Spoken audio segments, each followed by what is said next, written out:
या जिल्हा परिषद पंचायतीच्या निवडणुकीमध्ये राष्ट्रीय शाहू विकास आघाडीमध्ये सामील होऊन ज्यांनी राष्ट्रीय शाहू विकास आघाडीच्या नेत्यांच्या खांद्याला खांदा लावून ज्यांनी या निवडणुकीमध्ये काम केलं ते या शिरोळचे माजी आमदार उल्हास पाटील आपल्या सोबत आहेत।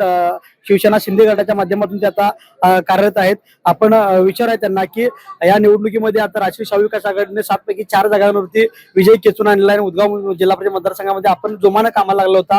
अमोल चव्हाणांचा विजय आहे, काय सांगाल या वेळेला? निश्चितपणाने पूर्ण तालुक्यामध्ये अतिशय उत्साहाचं वातावरण आहे। या निवडणुकीला सामोरं जात असताना राज्याचे माजी मुख्यमंत्री आणि विद्यमान उपमुख्यमंत्री एकनाथ शिंदे साहेबांच्या नेतृत्वाखाली काम करण्याचा निर्णय घेतला आणि हा निर्णय घेत असताना या मतदारसंघामध्ये एका उदगाव मतदारसंघामध्येच नव्हे तर पूर्ण तालुक्यामध्ये खास करून बहुजन समाजाला गृहीत धरण्याचं काम यापूर्वी झालेलं होतं।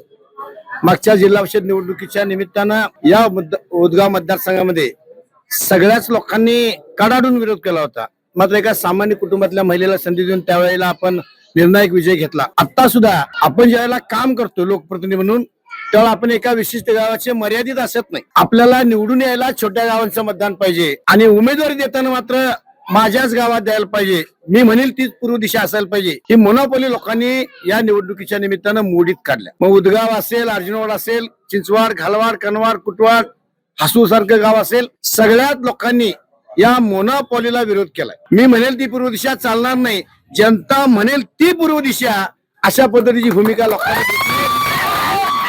कारण आपण बघायला लागलोय उदगावच्या गावातल्या महिला असणाऱ्या आमच्या जाधव मॅडम असतील, यांना 3 ठिकाणी लढत द्यावी लागली आणि दुर्दैवाने त्या ठिकाणी उदगाव मध्ये विरोधकांना आघाडी मिळाली। मात्र सगळा बॅकलॉग एका आगर गावानं भरून काढला, अभिमान वाटतो।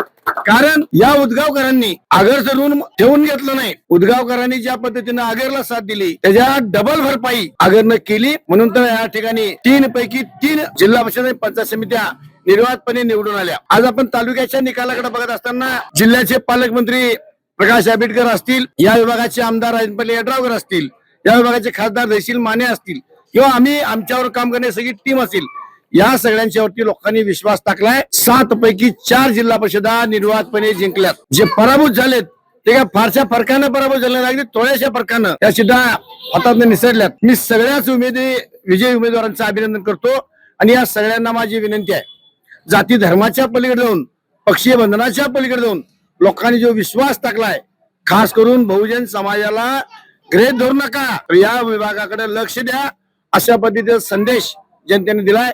मी सगळ्यांचं मनापासून अभिनंदन करतो आणि चांगलं काम करण्याची ऊर्जा या लोकांना दत्त महाराजांच्या माध्यमातून मिळावी, अशा पद्धती प्रार्थना दत्त महाराजांची चरणी करतो। पुन्हा एकदा सगळ्या मतदारांचं, कार्यकर्त्यांचं, उमेदवाराचं अभिनंदन। आणि खास करून मुद्दाम एक गोष्ट सांगायची राहिली, मीडियानं अतिशय चांगलं सहकार्य दिलं, त्याबद्दल त्यांचं सुद्धा मनापासून अभिनंदन। धन्यवाद। कोल्हापूर जिल्ह्यातील सुझुकीची एकमेव डीलरशिप म्हणजे मोहिते सुझुकी। 16 वर्षांच्या प्रदीर्घ अनुभवासोबत तुम्हाला इथे मिळेल सेल्स, सर्व्हिसेस आणि स्पेअर्स एकाच छताखाली। 18% GST सह विविध योजनांचा लाभ घेण्यासाठी भेट द्या मोहिते सुझुकी, काळा नाका, कोल्हापूर। मोहिते सुझुकी, उद्यमनगर, कोल्हापूर आणि मोहिते सुझुकी, सानेगुरुजी, कोल्हापूर।